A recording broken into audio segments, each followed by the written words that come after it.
Good morning eight class. बेटे last week हमने 17 chapter start किया था और मैंने आपको बताया था कि इस चैप्टर की कोई भी पर्टिकुलर एक्सरसाइज नहीं है। तो जो सम मैं आपको करवाऊंगी बेटे एग्जाम्पल और एनसीईआरटी से रिलेटेड जो सम करवाऊंगी वो आपने कर लेने अच्छे से। जो मैं सम करवाऊंगी वही आपने फेयर नोटबुक पर राइट करने हैं।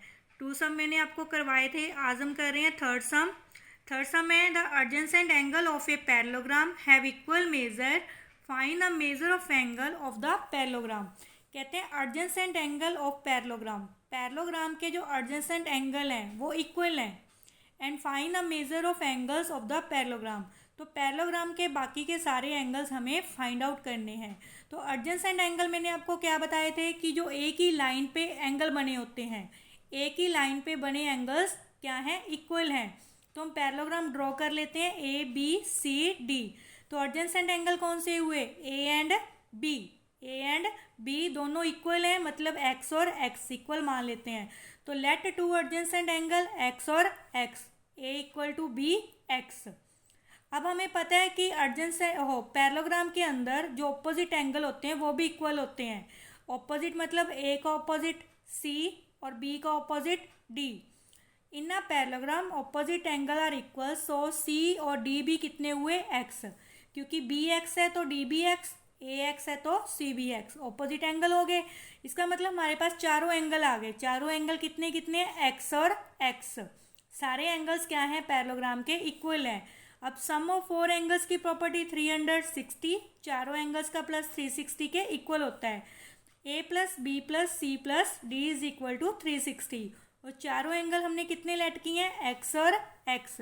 तो चार कितने एक्स हो गए हमारे पास, 4x इज इक्वल टू 360। तो x की वैल्यू आ गई हमारी 360 डिवाइडेड 490 डिग्री। इसका मतलब क्या हुआ कि पैरेललोग्राम का हर एंगल कितने डिग्री का है, 90 डिग्री का। Each angle of parallelogram 90 degree. उसके बाद है बेटे सम नंबर 4।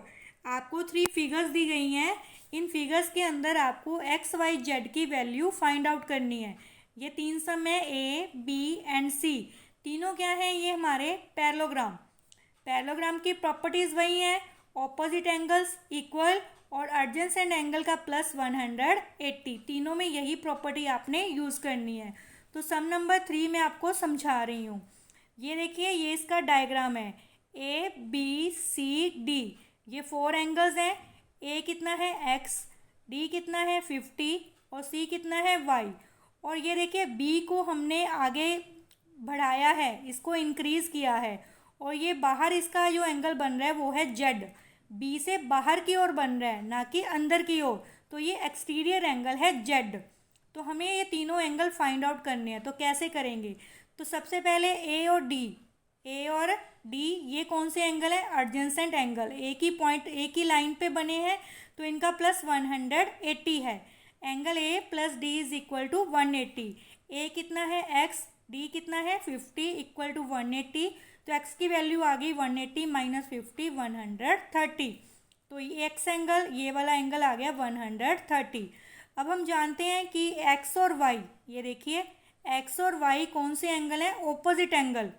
एक्स और वाई कितने के इक्वल होंगे, 130। क्योंकि एक्स कितना निकाला है हमने 130, तो वाई भी कितना आ गया बेटे 130। तो वाई की वैल्यू आ गई 130।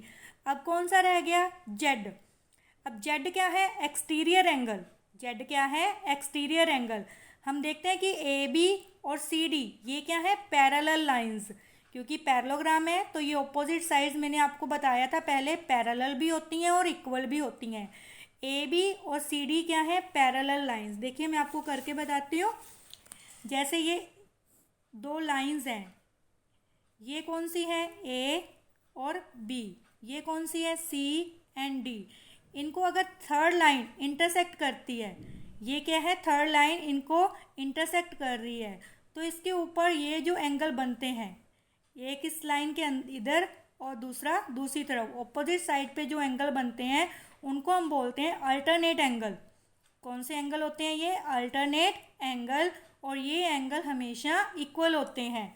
तो इसमें भी आप देख सकते हैं फिगर के अंदर, ए बी और सी डी क्या है, पैरेलल लाइंस, और बी सी क्या है, इनकी इंटरसेक्टिंग लाइन।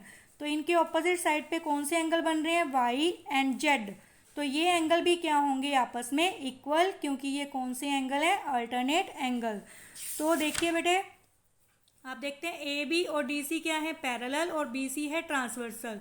तो y किसके इक्वल हुआ, z के 130 अल्टरनेट एंगल।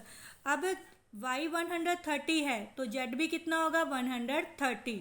तो x y z तीनों की जो वैल्यू है वो कितनी आ गई है, 130। तीनों एंगल हमारे 130 आ गए हैं। तो बेटे आज के लिए आपने ये सम कंप्लीट करने हैं और ए और बी सम आपने खुद से ट्राई करना है। Thank you student.